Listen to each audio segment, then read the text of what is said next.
Assalamu alaikum. Bon vendredi à tous les fidèles musulmans de Guinée. Bon vendredi à tous les militants et militantes YFDZ. Aray abonné kapazan moya.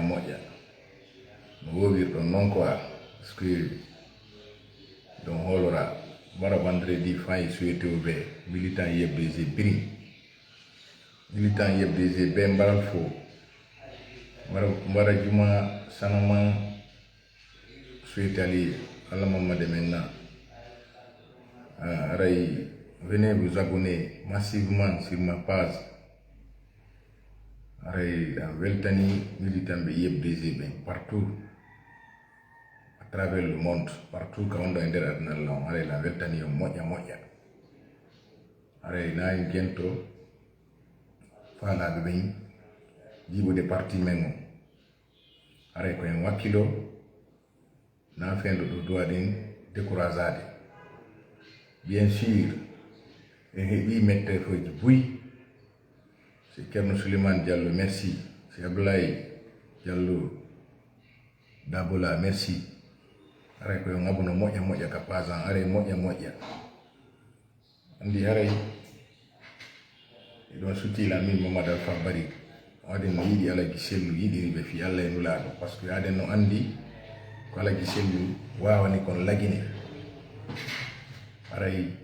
Jango il faut de noddita wonɓe ɓen Conakry ɗo e Grand Conakry fof no noddita ka siége YFDZ fiyarugol assista assemblée men on kam acce hakke assemblée men on haray ɗon noddita janngo ACW.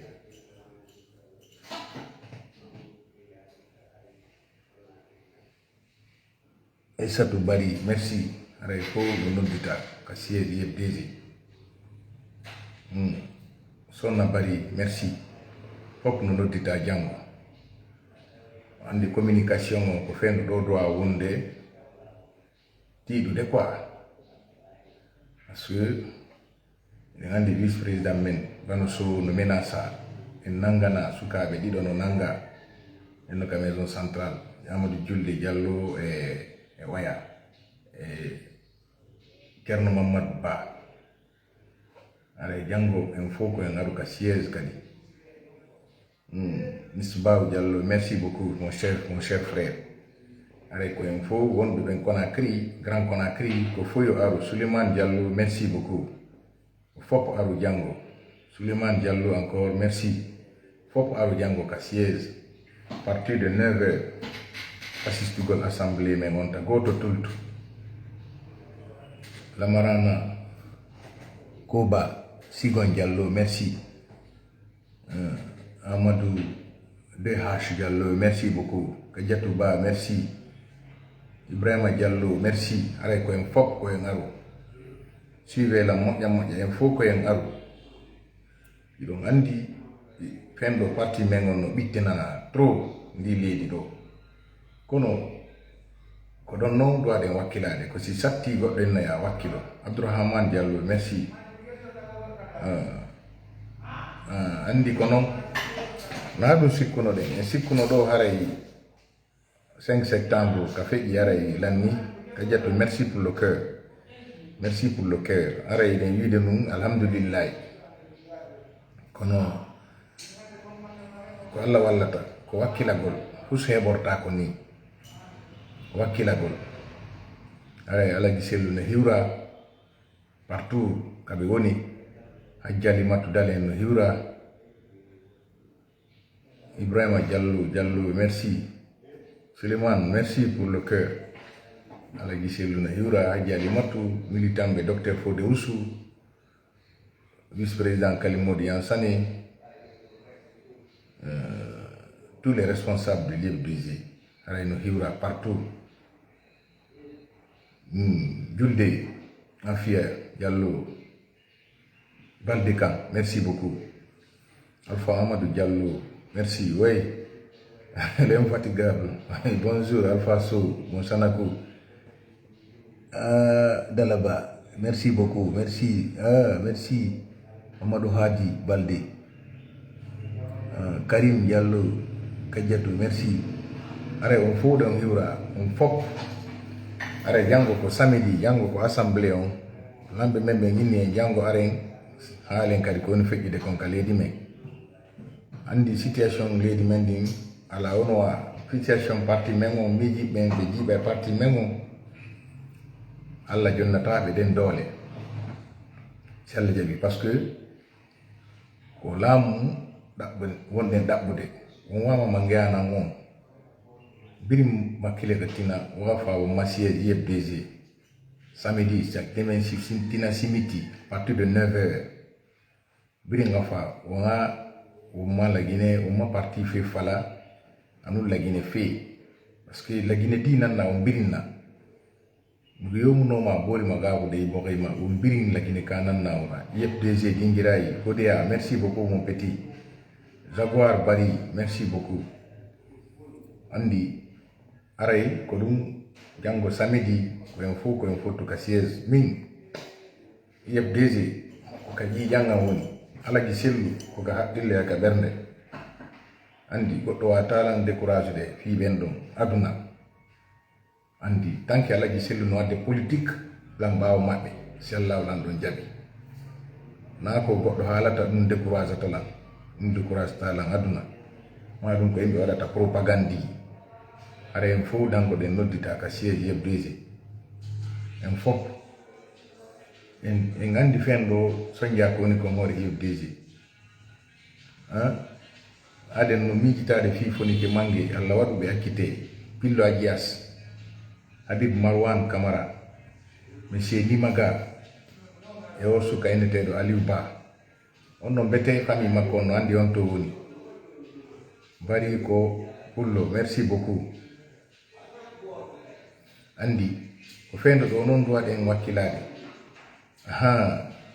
wakkilo ɗen hara goto décourage aki par ce que ma ɗum jango ara ala ko haala andi fen ɗo ka satti ɗon ko ɗon wakkilota andi kadi tan Alpha Condé ko ni fen ɗo ari fof no ɗumanni mi yalteno ka radio mi haala minna ko woni wadde ko moƴƴa de noon sami yaka ɗuma woɓɓe enna min ko lan looti na lootagol ko gonga haade no yoɓori gonga ko gonga on tigi jogi on tigi ko gonga on bambanta sa bambani gonga a hulata sa bambani gonga ayi kadi Balde merci beaucoup mo bambani gonga haray ko Allah tumo hulata ayi Signora Ba, merci beaucoup. Balde Alpha, merci. Alpha Dukuku Diallo, Dukuku Diallo, merci mon cher ami. Alpha Dukuku, merci pour les cœurs, on est ensemble. Dalen Diallo, merci. Andi, are ko yon fop, jango, wonbe ben Conakry, minna wonbe extérieur be, wonbe ben Conakry, Grand Conakry, jango are ko yon assemblée. Na en hullu ke iden huli asi en bonna ko lamdiɗen koye ɓe respecte saria on koye ɓe respecte kongolil ɓe ƴetti ɗin 5 septembre ko ɗum tullandiɗen Doura Dia merci Adjibou merci beaucoup mon cher ami pour le cœur aray ko ɗum ko démocratie fala ɗen ka leydi men aray andi piiji ɗin ɓe laafi lagine ɗo depuis 58 ko ɗum mi haali han kinka hande ka radio démocratie ala ka leydi men hande alternance waɗal ɗo on fami ayi aray koyen goto Aliou merci monsieur Aliou kadi encore merci beaucoup bonjour mon cher frère bonjour mes chers frères Boubacar Ba merci beaucoup oui YFDG Dinguiraye Diallo c'est oui on est ensemble monsieur Doura merci aray ko ɗum koye wakkilo jango aren ka assemblée fi yewten ko woni feƴƴude kon ka leydi par ce que Allah dandu c'est bo e ni ɗo en wulay ɗo haray no wulɓini hammay andi par ce que en wela fus ɓe en bambuɓe 5 septembre sikkuɗen ɓe aray ɓe organiser élection libre et transparente mais yi joni na ngal ɗatal ɗon wona sini be na siège FDG sini simiri à partir de 9h ambaral be kili beni moba muso albe anna siège la FDG sini simiri le 11 janvier ambaral kili alina anna partira ko fo anni la Guinée fana fofo parce que anti si amma kunna mi tambila la Guinée ambi famba foli anda fo soda si l'élection organisée élection libre et transparente ali mansaya di civilement alkala idi minta le 5 septembre ali bilia c'est tout mil be minani alamal birala woni ke mange billo adias Habib Marwan Kamara monsieur Nimaga ani aliuba ala kera be bilala alamal be bilala herao Mamadou Wuri Nobe. Merci mon cher ami. Ah oui, très fier de vous aussi mon ami. Bari Yabouba. Ambe tini ngani na siège yebdezi. Mbara shawale pake. Wani la Guinée Kofo. Nanna président Foula. El Selou Dalen Diallo. Analamso Dialmat Dalen Diallo. Grand frère, j'aime t'écouter. Tu me donnes le vrai. Tu me donnes de vraies versions. Ah Bassir Kondo Diallo, merci beaucoup pour les compliments. Selou Diallo, nous sommes derrière vous pour le bien de tous. Merci monsieur Selou Diallo. Voilà, Ibrahima Bari, merci beaucoup. Ibrahima Diallo, tous demain au siège de l'FDG. C'est comme ça, c'est pas facile. Vous savez l'histoire de la Guinée, politique de la Guinée.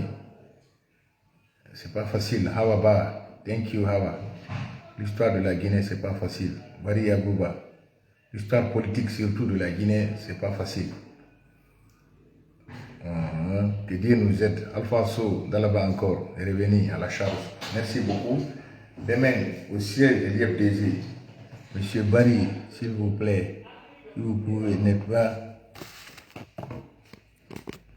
J'ai pas compris. Je vais essayer de voir ce que dit M. Barry, s'il vous plaît. Si vous n'êtes pas prêt pour faire face, le régime était resté silencieux. Oh, vous n'avez pas compris. Ça, c'est pas dire faire face. Ce que je suis en train de dire comme ça, c'est pour les dire d'organiser des élections, mon cher ami. Chacun a sa façon de faire le combat politique pour aboutir à un idéal que nous rêvons tous. Monsieur Sall Amadou, il faut vous calmer. Moi, je demande à tout le monde demain de venir au siège de l'IFDG. Plutôt, il faut dire à ceux qui ont violé leur engagement de le respecter. C'est tout. Il faut les dire de respecter leurs engagements, d'arrêter les arrestations, de libérer ceux qui sont arrêtés. Et que la justice aussi, qu'elle dise la vérité. C'est ça. Il ne faut pas essayer de s'en prendre à ceux qui sont victimes, mon cher ami. Monsieur, je ne sais pas, ici c'est monsieur So. Vous savez, c'est facile de parler, mais ce que nous disons, il faut qu'on acquise ceux qui ont promis. Ceux qui ont promis, Alpha Ba, merci, salut frère. Oui. Ceux qui ont promis, il faut les obliger à respecter leurs promesses. Diallo Hamidou, merci beaucoup. Félicitations à vous, M. Bari. Diallo Ambaliou, merci mon cher ami. Andi, ko won bebe ngal teddinal kongol mungol ko ben don obligé te yo teddin kongol mabbe ngol. Be respecte engagement ji mabbe din. Na on do njaggede, na on daroto don do inno se si la yo wadu dum may wadu dum. Ko en obligé on be respecte hala mabbe kan. Amadou Julde ba merci beaucoup. Bari Yagoba encore, merci pour les big up. Force à toi mon frère Bari. Ibrahim Bari, merci. Diallo Mamou, merci beaucoup. Andi si ñawore wadi ñawira haqqille quoi. Wombe ben teddinal hala mun kan.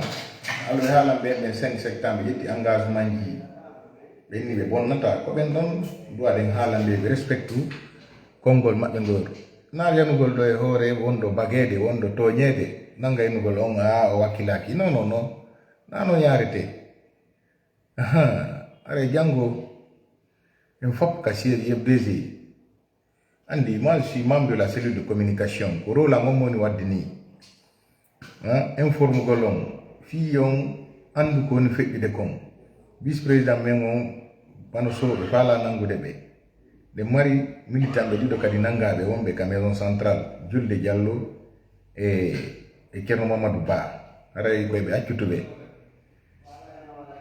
mi haali fi koni ke mange ben nebi kananga ko to anda ka doni aray ko dum andi na on ti fanko si on ti fanki kadi ara mo ya politique ko ya halu militant be ma ben e jentuto ba ben anda way sa fanki hara mo ya ko wadi sontino arde do pour que yen échange quoi